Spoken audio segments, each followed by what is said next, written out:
So today we're in the sand dunes. My inspiration is a clean, simplistic white background to contrast with her skin color and the dress, and we're going to be working with different variables, whether that be smoke or the glow and stuff like that. So I wanted a very clean look and a massive background and scenery so that it really puts her in a place that is odd and different. To the left so that you're centered. My right. You're right, correct. And then back. So my settings are at ISO is at 100. I have my shutter speed at 500 because if she moves, it will do some throwing of the arms and stuff like that. I want to make sure it's fast, and my aperture is at 8 because it's so bright right now, and I really want to get all the details of the background. I would blur out the background at times, but since it's such a massive background, I want those rigid lines in the wall of the background with nothing in it, so that we can Photoshop her stool out from under her. So we have all the details that we need for the shot. Okay, you can put it back in. I keep my settings the same the whole time because if the light changes, I'll retake a shot of the background with nothing in it. I'm gonna do the first one with your leg. The bottom's gonna be tucked in, I'll correct you, and then the top's gonna be really high and pointed. Everything's gonna be pointed. And then the arm, you know how we talked about the spread out hand? I actually want it to make it look like a really natural look. Make sure the dress, pick it up before you sit. And pick it up and pull it to the front so that it covers the stool fully. Try to do the pose we talked about. Pull it all forward. Like, yeah, bring that whole side. Okay, and even the right side of the dress, the top, pull it over this way. Okay, now do the legs. You gotta help her with the legs in a minute. Point, and bend the other leg a lot more. Bend the bottom one. Okay, make sure her dress is coming like off, like down in front of her. Pull the whole thing. No, not to cover her legs. We don't want to cover her legs. We want to cover the stool in the front. I need to I might take it off and just do it. Okay, pull it over. Like that? Yeah. This is what I mean when you pull it all the way over. Make sure you're sitting down when it's like that. That'd be easier to post. Okay, let it wrap like this. That's pretty. Okay, do you see what I'm doing, Corey? It's wrapping, so it's covering this part, but it's not covering that. Okay, put your legs up where they need to be so Corey can, it's the back one? No, the back one's supposed to be higher. Switch it. Are you sure? Yeah. It's supposed to be bent like this. And then point the foot up like that. I want to see that leg. So it doesn't actually have to be wrapped underneath, but it needs to pull, so you can pull this part like that. There you go. Yeah. Perfect. All right. Okay, grab this. Okay, ready? I'm trying to make it. Point your feet, bend that bottom leg. Yeah, bend the bottom left leg and point it really hard. Relax your neck, relax your hands, relax that hand. Bring that leg in more at a direct angle. The left leg, bend it, there. And then now straighten it out, all the way straight. And straighten the top leg all the way straight. Look at that balance. Stay there. Yeah. Stay there. Relax. One more time. And last time, okay? Relax. Changing my point of focus to her head to make sure that everything's in focus. Okay, come down. You good? Okay, so let's look at this shot real fast. I loved the angles of your legs and stuff. I might want one higher, but we gotta talk about the dress was behind it, so I would have to cut that out. So we're gonna have to adjust that. I like the posing and the legs and everything, so that was good. So sick. I would like to fall here, but I don't know how. It just can't be behind. So it can fall in front? If it's not see-through. So I'll help you adjust it as you go here. Because I really want to get this pose. It was gonna fall in front, but if I take out this stool, yeah, we have to redo that because I won't be able to Photoshop it. So let's redo the same pose and everything. Pull that dress, yeah. All the way straight. Yeah, good. Bring that right leg higher, can you? Yeah. Oh, that's pretty. Stay there one last time. Good. And look straight ahead at the globe. Hold on, see it's blowing? Mm-hmm. Hold on. Okay, relax. That's true. And then do your legs, right. No, bring that top leg out, bend the bottom leg. Bring the top leg out, there.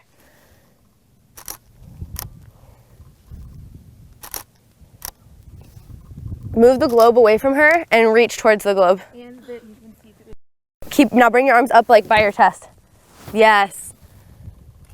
And reach only one back left arm to the globe. Yes. Bend it, keep it bent, pretty nice and like rounded, your arm.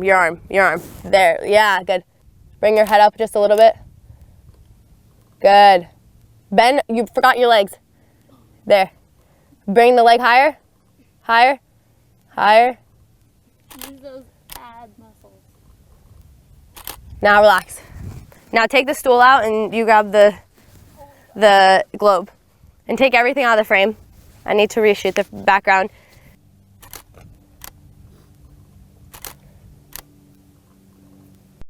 Okay, this is my thing.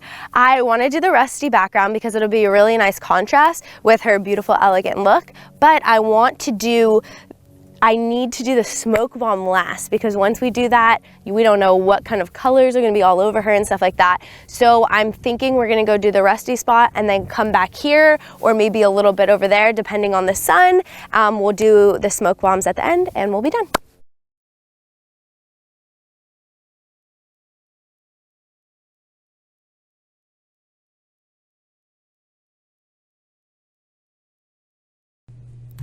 So in this photo shoot, we do use the smoke photos, but we're not going to use these photos. It's a little bit cluttered with the background there. However, Christine has a couple tips along the way, and then we'll get into the smoke photo shoot. So I'm taking a photo of the background first. I have my shutter speed on 1600. I have my ISO at 100 because it's really bright out, so it shouldn't be higher than that. And then my aperture is at 3.2. And I'm making sure I'm leveled here with the grids inside my camera, and we should be good to go. Just a reminder, don't move it between shots. The reason why we have the tripod is because of that. If you move it between shots, it's really hard to layer and edit it and get the shots right so that you can just easily take out that background where the stool is. I keep my settings the same and my camera in the same place. So this one, we do need to add a disclaimer. Do not try this at home using smoke underneath a see-through umbrella and using smoke bombs in the background or foreground or landscape of a photo for a portrait. It can be helpful, but this one she actually is going to use it with that mitt, and she'll make sure that the mitt is not in the shot and how the smoke just fills up the area. Her roommate is actually the model in this one, so she's willing to have the smoke there just go around her, and she's not going to try to breathe it in, but we do suggest not doing this at home. So don't do this at home. This is just an example. We can use the photos in the support files. And so in this one, it's the same idea, the levitation, the floating, and she's going to make sure the mitt is up in that see-through umbrella. And as the smoke comes out, it's going to fill that area. The first one is yellow, the next one is blue. And so Christine's taking a lot of photos. If you want to take a bunch of photos in a row, besides burst mode is one option. If you have it on burst mode, you also need to make sure you have it on manual focus, and hopefully you have that anyway, because if we don't have manual focus, it's going to try to focus in between shots. You won't be able to take as many photos quickly. So doing sports photography or a portrait like this where you have a quick amount of time, a short amount of time where that smoke is filling up that umbrella there, and you don't want her in there too long, obviously. So, you want to have manual focus, burst mode possibly, or at least manual focus and just press the shutter and take a bunch of photos. Thanks, and next is the Photoshop lesson where we'll be combining these images together for a cool effect.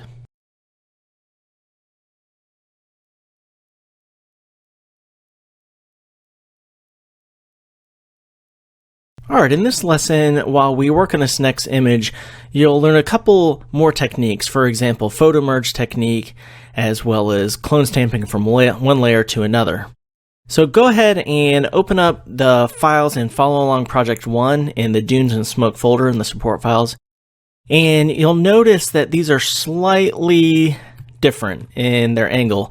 So what happened was the tripod probably got moved in between photos, but that's not a big deal. We can actually fix that. But just let me show you this first. I'm going to zoom in here a little bit. And I'm going to toggle the visibility. Notice the background there, the dunes, move a little bit slightly in between. All right, so those should be static. They should be unchanging in between the photos because we're keeping that tripod still between the photos. So it got moved slightly. So what do we do? Well, we could try to manually adjust that. So if we brought the opacity down and moved it, you know, maybe with the arrows and try to really match it perfectly up. But that takes a lot of time, and there's a better way to actually stitch those together. All right, so what you want to do is close those out and go to File, Automate Photomerge, and we usually use this for landscape photos, but we can actually use it for these portraits as well. So go ahead and click on Browse, and we'll select those two photos.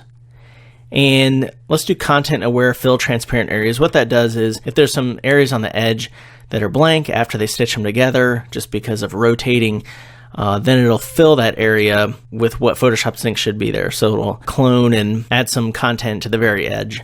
If we don't want that, we could always also crop it down if we wanted, but let's keep that checked for this example. Have blend images together, that's fine. Just to show you what this does. So I'm going to hit OK. And what it will do, it'll combine these two together. This top one, we've got a little bit content on the edge there.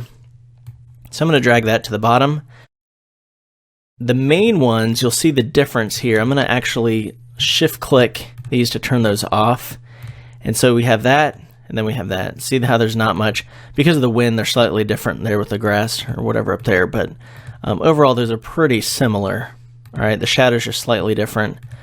So it did what I want it to do, but we don't need these masks right now. So I'm going to click and drag those to the trash and the layers panel, just the layer masks, so that we have these aligned up perfectly. So that's a lot easier. It's quicker than manually trying to align it. All right, so let's go ahead and put the one with the model on top here. And what we want to do on this one is mask out this stool, of course, and also part of the shadow. So it's a little bit more complicated, but let's go ahead and get started and we can get that fixed so we can have a nice photo here. So first thing we need to do is make a selection here. So I'm actually going to select this stool. I'm going to press Control plus on the PC or Command plus on the Mac. And I just want to select along the edge here. And I want to keep most of this shadow in, but not, for example, this part that's really connected to that stool there. So I'm going to do something like that. And then I'm going to come back over here. And I'm going to also mask out this area. All right, something like that. So I'm going to double click. So that's an active selection. Just need to mask out these right here. So I'm going to hold Shift, click, click and let go, click and let go. So I'm just want to, actually I could just mask out this whole area because we've got the background there, but that's fine. We want to make sure though is that we keep part of that shadow down there so that we just have to clone stamp a little bit so we know where the shadow is. So I'll do something like this. Maybe get rid of this shadow here, of course, and over on this edge. And we can adjust it after the fact because this is masking. So we have this selected, but we really need to select everything but this, right? So let's go to Select, then Inverse, all right? And then you can see, if we go way up here, you can see it's selecting everything but the stool now. So let's go ahead and add a layer mask. And it's got a little bit of the edge there. We missed a little bit. So what we can do is go in, select this mask, choose a soft edge brush, make sure the foreground color is set to black, make sure hardness is set to 0%, and we can actually just paint in a little bit like that. See how it cleans up that edge. We could do a wider selection there than we did, but I just wanted to show you this. If your selection is barely off, you can paint into that mask. All right, so I kind of did that on purpose just to show you. Now this part we need to be careful with because we got the shadow there, which we want to keep. So I'm going to just go a little bit in there just to make sure we're getting that stool out of there. Maybe some little part of that area and something like that, and this too. All right, and there as well. All right, let me zoom out. All right, that looks pretty good. Just missing part of the shadow. Now the problem here is if I tried to clone stamp, which is where we take pixels from one area and basically copy and paste them somewhere else, we have this masked out. So if I tried that, if I went to the actual layer and went to clone stamp and then alt click and then I click and drag, it has no effect, right? That's because that's the mask, right? I'm shift clicking that to show you that's masked out.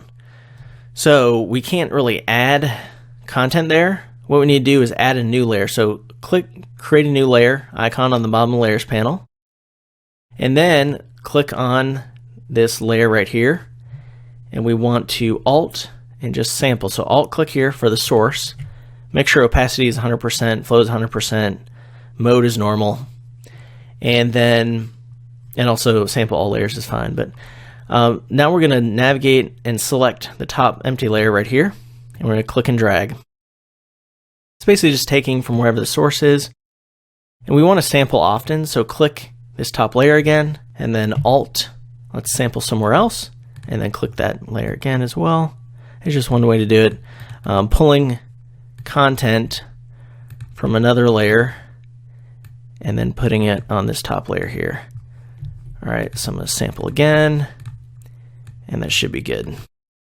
All right, so let me zoom out. Looks pretty good. This part right here I can tell is from the chair, so we actually need to get rid of that too. That's pretty easy. You just want to zoom in, and we just want to paint black in there. Whoops. Make sure you're on the layer, layer mask, and we just mask that out. All right, because I can tell that shadow is from the stool. So I'll zoom out, and there we go.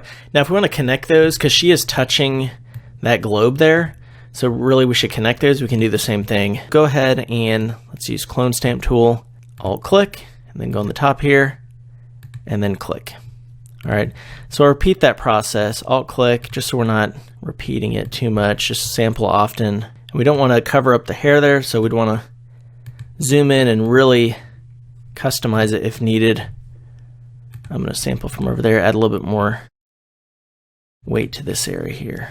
Alt click, and click there, click there. All right. All right, so we've got the basic effect there. Instead of just bringing them together, we used a Photomerge technique because they were slightly different angles, so that can be helpful. And also just taking pixels from one layer and putting them on another can be helpful as well. In the next lesson, you'll learn how to adjust color and lighting to make this sky pop out a little bit more, as well as the color in her dress.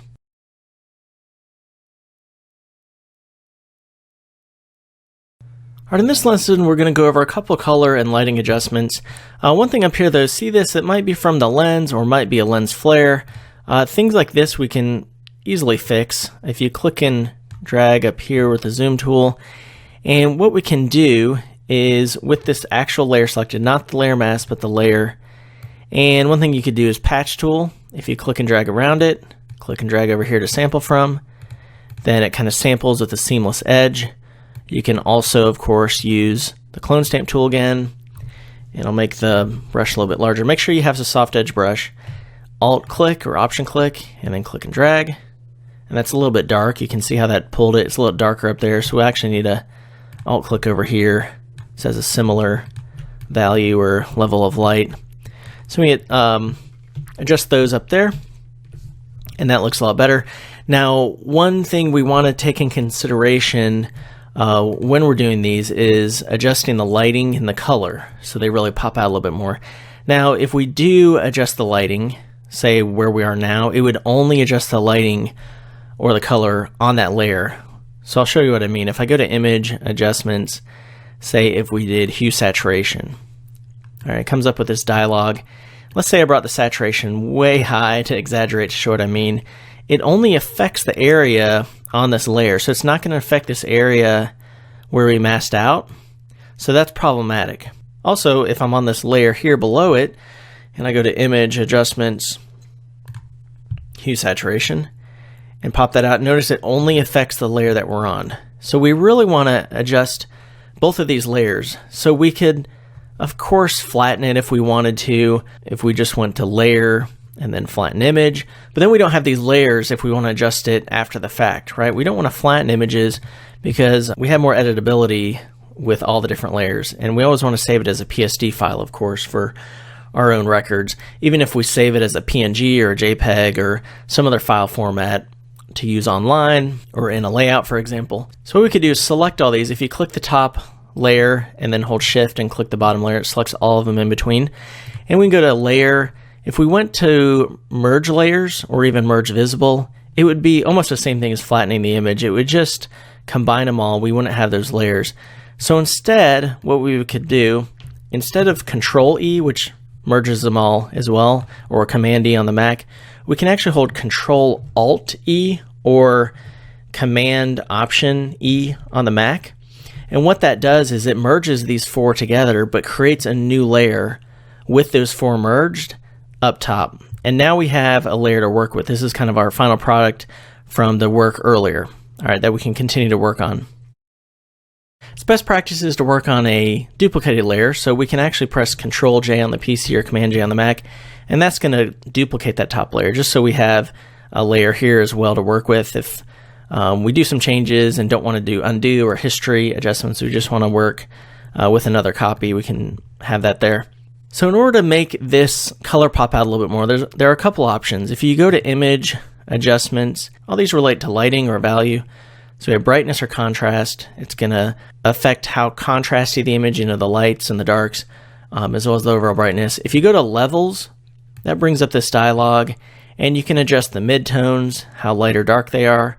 You can make the dark areas darker, the light areas lighter, and you can make the dark areas lighter, and then the light areas darker.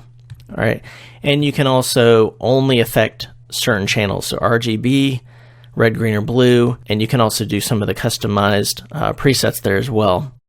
You can also go to Image, Adjustments, Curves, and this helps some of the color pop out, but it's really about lighting. If you make kind of an S here, it would make that pop out a little bit more.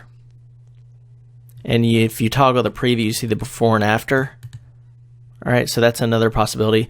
And of course, you can adjust these as well, just like in the levels.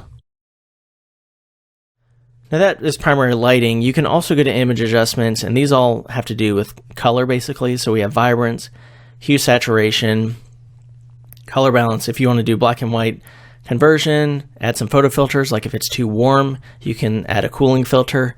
And if it's too cool, too bluish, you can add a warming filter, add a kind of an orange filter. And then also how the RGB channels are mixed, and then color lookup. Now, if instead of doing these here, what we want to do is an adjustment layer, but I'll show you what they do pretty quickly. So if you go to Image Adjustments, Hue, Saturation, and just adjust the saturation a little bit higher so that color pops out, that's great. And then if I click OK, and that's okay, but now I can't go back and adjust that. That's not a live adjustment, right? So if I go to Edit, Undo, and instead of just going up here, this menu where you got the 4 here, and then you've got the 7 options right here, just click on the bottom of the Layers panel, this circle here, and this will add an adjustment layer. So we have these same options, right? So we have brightness, contrast levels, curves, exposure, and then we'll have vibrance all the way to color lookup. So if I go to, for example, hue, saturation, we have that same menu, it just looks a little bit different. And you can also access under layer and then adjustment layer, and they're right there as well. So now we can increase that saturation a little bit. Here, I'll just overdo it on purpose. All right. Now, if I see it, I'm like, well, it's a little bit much. What you can do is just double click on it. And now I can make that more of a subtle effect. All right, so it's a live effect. You can affect the lightness right there as well, and the saturation, and then fine tune it. And it comes with a mask as well. So if there's an area that you did not want that effect to be visible, we can paint black on that area. See? So now it goes back to the original layer, and you can see the mask there. I'm going to undo that though. Now that's hue, saturation. Let's say we want to adjust the lighting as well. Let's add a new adjustment layer. Let's go to curves. And I'll just bring this up a little bit. Kind of make an S here. You can also set the black point for your white balance kind of, and set the white point. So if you click this and you have an area like her hair there, and then you would want to set the white point. I'm not sure if anything is completely white in here, but you'll see the difference if I set it. See, that looks a lot different, right? And if you don't want that, you can just do edit undo, and you can set it somewhere else. What I would do is you can actually press Command or Control plus, Control on the PC, Command on the Mac, and zoom in and try to find an area that'd be completely white. So I think right there. All right. And then you can see what effect it's having. So if I click this eye icon, it toggles that effect for the hue saturation adjustment layer, and then the curves as well. So that's without it, that's with it. So those are a couple of commonly used adjustments, the hue saturation, curves, and levels. Experiment with those, and if you want to check out the other ones, you can do that as well. We've got color balance, photo filters, and we'll be doing some other lighting and color adjustments in camera raw filter later as well. Thanks, and I'll see you in the next lesson.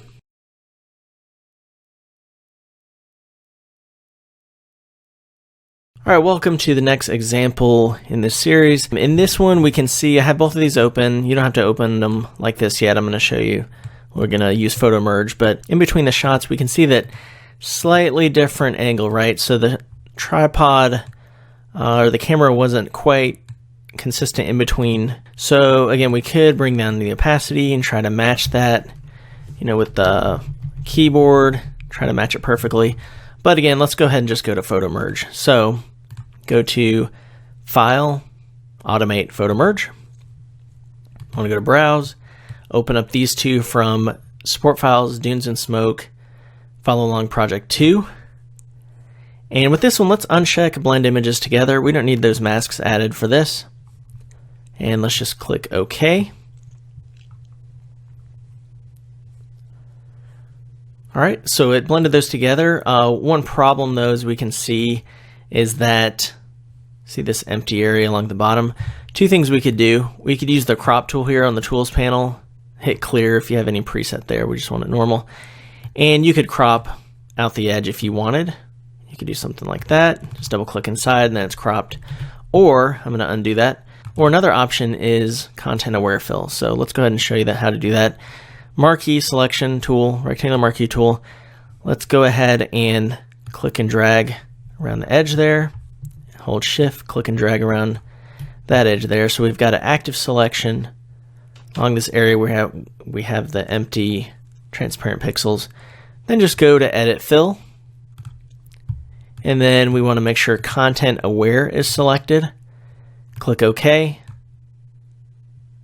And then it does a pretty good job of figuring out what should be there. And we can touch it up with some of the tools like a patch tool or the clone stamp tool, but this looks pretty good actually. So another way to add that content in there. So you notice this matches pretty much, except of course this area, all right, and some of the smoke, and we don't want all that smoke in there. So let's go ahead and make a selection. So I'm going to zoom in here. And with this one, I like to toggle just to see the background looks fine. So what we're going to do with this one, we don't need to go along the edges of the stool like we did last time. Just to show you, in case it's not right on the edge, we can touch it up with a brush. Let's just go ahead and click and let go with the polygonal lasso tool. Click and let go. Click. Click and let go, click and let go. Okay, I'm going to go a bit around this area because we don't need any of this. We've got the background there. And we don't need that shadow from the stool only. So I'm going to select in there, get kind of that flowing edge there. All right. And then we're going to go back to the beginning and just double click. All right, so now we've got an active selection of the stool and the stool shadow. Then we want to go to select inverse. So now all this is selected. Then add layer mask. All right, pretty good. because this has a definite edge to it. So they did a good job of having that edge there, so we don't have the dress, for example, getting pushed out by the stool there, or going behind the stool too much. So let's go over here. Shadow looks pretty good. If you have any areas, I'm going to alt click this so we see where it is. See how the edge is pretty definite? It's not feathered at all. If you have a situation where it's a little bit darker, a little bit lighter, again, you can adjust that, make that edge a little bit more subtle with the brush tool. So, for example, I'm just going to alt click this. If I painted black in, it would just make that edge a little bit more soft. I'm going to alt click it again. Can't really tell the difference here because those photos were taken so quickly between each other that there's not much of a lighting difference, if any, so that looks fine. However, we don't want all this up here. I think it's better to have that texture of the dunes in the background there. So let's go ahead and zoom in and then make this a little bit larger and go ahead and paint black in here. We don't need all that smoke there at least. And let's go ahead and press spacebar. That'll toggle to the hand tool there so I can move around. Let's get rid of some of that smoke. Nice soft edge brush. Again, you want to make sure the hardness is set to 0%. And we can press the left bracket, move that in. Just kind of have a soft edge there. All right. Again, if you go too far, like let's just say I did this. All right. Oh no, I need that smoke, right? All I gotta do X, make white the foreground, and paint that back in. That's why we do that instead of erasing. We mask out. So let's just say you wanted to shape the smoke here. You could do something like that where you don't want all the smoke there. You just want it like that. Or maybe you do. You want the smoke coming out, almost like coming out like a trail there. All right, either way. So I'm gonna zoom out and there we go. You notice the edge though over on the left-hand side. We wanna avoid those empty pixels. Where are they? Right there. See how that kind of cuts off? That's because that's the layer below it. So how do we fix that? We would normally paint white in, but that actually has no content in there. So let's go ahead and add a new layer. Actually, let's go ahead and fill it in. I'm gonna go to, make sure you're on the actual layer, and then edit, fill, content aware. And that does a pretty good job. We could also use the clone stamp. It's got kind of an edge there. So what we can do is use the clone stamp to touch it up here. So I'm gonna alt click. If we use that, just sample often so it doesn't look, really obviously photoshopped. All right. Keys to make that subtle and seamless. All right. I'm gonna alt click up here, get rid of that little blemish there in the sky from maybe the lens, and then there we go. Now in this one, what if we want to add some more lighting and color? Well, last time we went over some of the lighting adjustments over here, some of the color adjustments up here, but there is another option, is if you go to filter and then we have camera raw filter. But again, we want to merge these onto a new layer. So again, Control Alt E on the PC or Command Option E. That will combine them all and duplicate it on a new layer. And then we can also Control J or Command J on the Mac and duplicate it so we have another copy that we're working on. Then go to Filter, Camera Raw Filter. And if you use raw images, you've used Lightroom, you should be familiar with some of these settings. So I'm going to bring this down a little bit because it's a little bit larger here so it fits on the screen. Now we're working on this top layer and I got to confirm that, yep, we're on the top layer. And up at the top here, these are just the basic adjustments. So color temperature relates to white balance. So if you had kind of a cool looking photo, like if you had your white balance set for indoors and you were shooting outdoors, or taking photos outdoors, or if you had your white balance set to outdoor setting and you were taking photos inside, like in a basketball gymnasium or something like that, then it might look a little bit warm to yellowish. So there you can adjust that. You can also adjust the tint below it. This will simulate as if we had the shutter open for longer, so the exposure will be longer or shorter, letting more light in or less light in. So you can adjust that. That's another way to adjust the lighting, and you can also adjust the contrast so things pop out or it looks more like a flat image. We can adjust the shadows, make them darker, make the highlights lighter or darker, and so on. So experiment with that. You've got whites, blacks, clarity, and vibrance. It just makes it more vibrant, or not quite grayscale all the way to the left. If we wanted to do that, you could use the black and white conversion adjustment layer. You can also use saturation all the way to the left. You can go to the right and make that color pop out a bit more. That's another way to do that. Really brings that blue out and the red as well. If you go to the tone curve, it's kind of like the color curves, but you're adjusting it down here. If you go to highlights, it'll adjust that. If you go to the lights, and you can manually adjust highlights, lights, darks, and shadows individually, just to make the photo pop out more, have better lighting and color. All right, so experiment with that. Once you like the effect, you can press OK. And then you can toggle. This is another reason to duplicate the layer.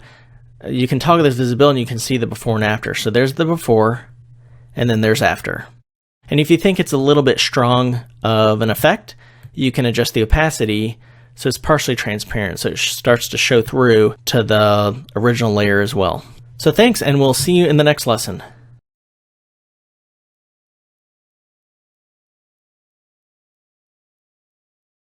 There are a couple more examples in the support files, so go ahead and open up Photoshop, navigate to Support Files, Dunes and Smoke, PSD Examples, and Christine just wants to have a couple more examples in here for you to learn from for educational purposes. So she's added a couple effects like smoothing out this area. Her visual art professor said to do that this is her project for a senior graphic design capstone project. So these are just examples to show you different poses and looks and different edits just to learn from. They have been resized down a little bit as far as pixels per inch and the dimensions overall, just so that it would download more quickly, and it's just for educational purposes, not for printing out or anything. So check those out. It just shows a couple different looks in there and a couple different edits and Photoshop edits. And again, we can hold Alt on the PC or Option on the Mac and click there, and you can see the mask that she's done on these specific ones. Some people like to use these selection tools and fill it with black after adjusting the edge a little bit, or you can use the brush tool and brush that in. We can also use those in combination with each other as we add those masks. So check those Photoshop files out. Some of them have 2 layers, some of them have a handful more of layers, but they're just to show you different poses and different compositions in this photo series, basically to inspire you when you do your own photography, to give you ideas for your levitation Photoshop series. So thanks, I hope those are helpful just to give more examples, different content, different angles, different poses by the model, and slightly different scenery as well, whether they're adding effects to smoothen out the area, slightly different angle, and so on. Thanks, and I'll see you in the next lesson.